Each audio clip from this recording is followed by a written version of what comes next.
All right, everyone. Today we're going to show you how to build this rocking chair.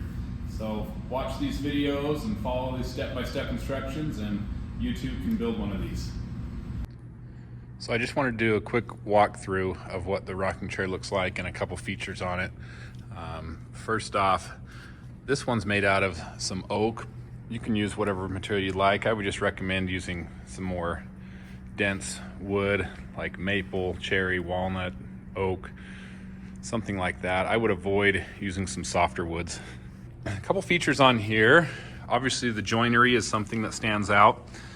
We're just using some through joinery here and some different tenons. Also the back rails here are curved a little bit, a little more comfortable to sit on. Really this series of videos is going to show step by step on how to build this, and it'll be a project that hopefully you'll have for the rest of your life. Okay, we've got our cut list here that we're going to go off of to build this thing, and there's some notes on the side there for a few of these items. So these are the net sizes, so the final size of everything. So obviously as you're cutting these out, start with boards that are a little bit larger than what these are, and we'll go through each one. So front legs and back legs, you notice again, they're 1.5 inches thick, and that's final thickness. You can use some 2-inch thick boards to start with, some 8/4 stock, but on this one, I'm going to just laminate 2 boards together for each of those.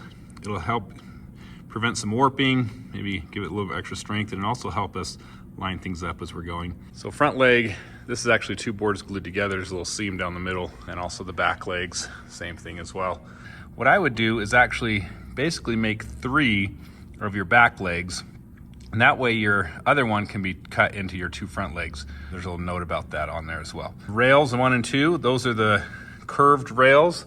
So this is rail number 1, rail number 2, and then rail 3 and 4, rail 3 here, and rail 4 is going to be in the back one here as well. The rear seat support, that one goes onto the front side of that rail back there. Front and back stretchers and side stretchers, these are going to be these boards here. There's your side stretchers here, and then you got your front and back stretchers back there. Back slats, arms, rockers, and seat slats. So you have your back slats here. Now this chair has 5 of them. The one I'm going to do in this video is going to have 6, and then you have your, obviously your seat slats, and that profile can be really shaped however you like. Arms here, same thing. We have patterns you can cut out on the bandsaw on those. And then obviously your rockers. We're going to use the CNC machine to cut those out. Let's first go ahead and get everything cut out from our cut list, and go ahead and mill it down to the exact size that it says on the cut list. We're going to start off on the upcut saw. Just a quick reminder when you do this to trim off a little bit off the end of the board just to get out cracks or bad part off before cutting. Also, we're not going to the final length just yet. Go ahead and add on a couple inches extra for each of these cuts that we can trim later on. On those front and back legs, trim those to 3 different boards. This is the rail 1 and 2, the thicker board. And then we get all the other parts cut out. Again, just to length plus an inch or 2 extra on each one. We're going to go ahead and label each board with the part name so don't get them mixed up. So take some time and get them all labeled. We just got all our parts cut out. The front leg, these will be the back legs. We've got rail 1 and 2, rail 3 and 4. This is our rear seat support, our back slats, arms, and then our rockers. There's a couple pieces here that I didn't cut. Stretchers here, the front and back stretchers, side stretchers, and then also these seat slats. Those are going to be cut from small cutoffs of extra pieces, and then if I need more, I'll cut some more. All right, let's head over to the jointer and get 1 edge flat on every board. Quick reminder on this jointer that you make sure it's nice and tight on the fence. And if your board is a little bit shorter than the fence, I'd recommend using some push sticks to help push it through. But go ahead and get an edge flat on each board. Now we're going to head over to the table saw and get our widths cut. On these first boards, which are the front and back legs, we're actually going to set our fence to 2 1/4. That way, after we glue them together, we can get them trimmed down to the 2 inches later. On rail 1 and 2, these are thicker boards, so we got to make sure to raise the blade up high enough to cut through this, and be sure to cut a little bit slower, thicker pieces here, getting 2 out of 1 board there. We'll go ahead and get all the rest of these cut to width on the table saw.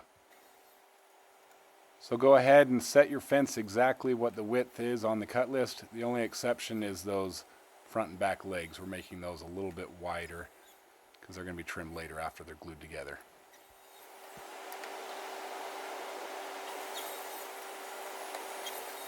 I'm looking to try to get some of my scrap pieces to make my stretchers, the front and back stretchers, my side stretchers. I've just found some cutoffs for my boards. This should hopefully be enough to get all those stretchers.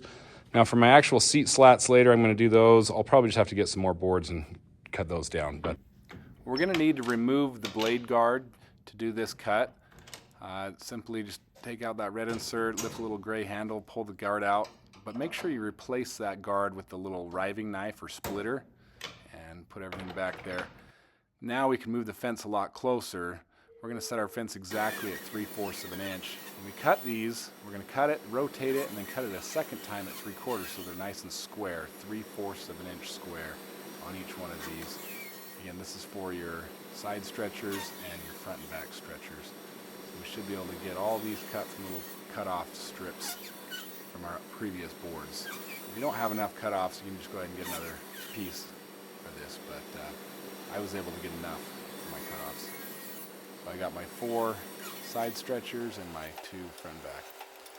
I'm going ahead and going over to the upcut saw again and just getting a whole bunch of boards cut. These are going to be all those seat slats, and I need a total of 15 of them. So cut them to length, 20 inches long, and then I'm getting an edge flat on the joiner on each one of these. And then I'm going to head back over to the table saw and go ahead and rip these to the width, 1.5 inches on those. And just make sure you have enough material that we can get 15 of these. So you're going to be an expert at the table saw after making these cuts here. Our next step is go to the planer and get all the thicknesses down. A couple things though before you do that. Your back slats, for example, again, we're going to resaw these, so don't run those through the planer. We're going to set those aside. And then again, your stretchers, those should have been cut on the table saw 3/4 by 3/4, so you don't need any planing on those. We'll set those aside and we'll just cut the lengths later on that.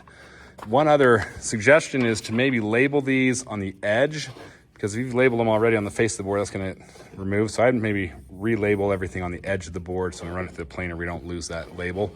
Because we've got a lot of boards here, we want to make sure we don't mix up what is what. So I'm going to get these labeled and then run them through the planer and get them down to the thickness that we want. Go ahead and just look at your cut list and get them down to those thicknesses. On our planer here, I'm going to start off with those thicker ones, the rail 1 and 2. These need to be down to 1.75 inches. I'm starting off about 1 7/8 or so, and then working my way down to 1 3/4. Everything else, all the other pieces that we're running through the planer, we're going to get them down to a thickness of 13/16. So my first pass, I've got it set at 7/8, running them all through, and then we'll flip them over and run them again on the other side at 13/16.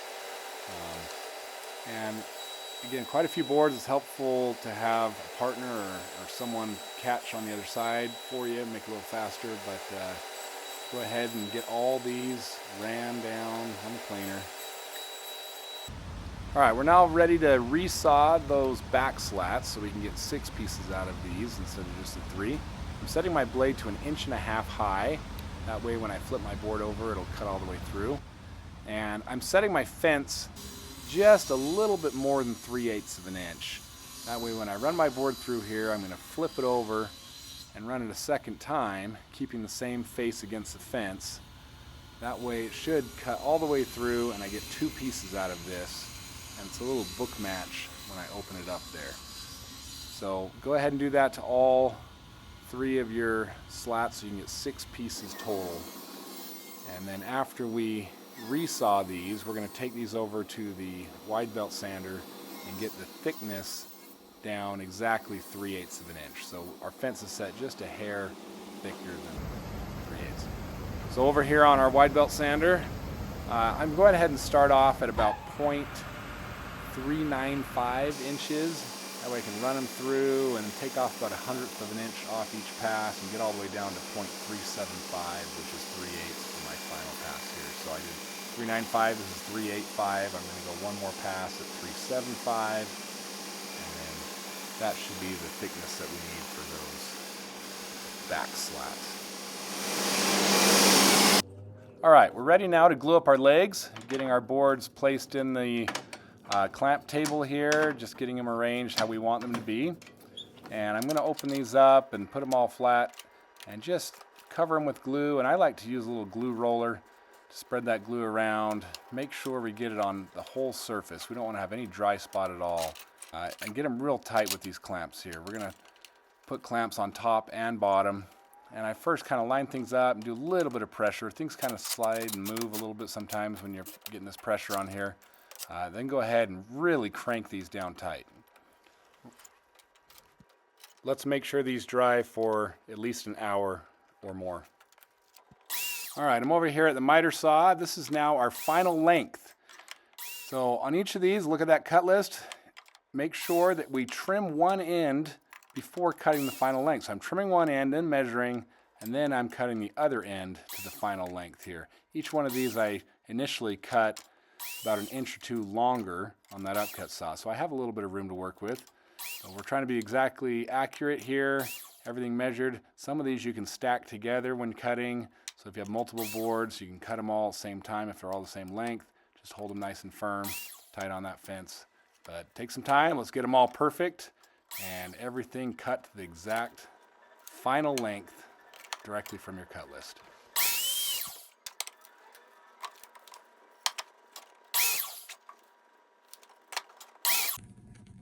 All right, we got everything cut to size now. We got our legs just drying over there. We'll get those trimmed up to size once they're done. But if you look here, we've got our rails here, the 1 and 2. 3 and 4 rails as well. We have a rear seat support. We have our stretchers. This is the side stretchers and the front and back stretchers. All of our back slats, the arms. We're going to trace the pattern and cut those out later. We've got our rockers, and then all 15 of those little seat slats there. And these again are trimmed, cut exactly to the size it says on the cut list.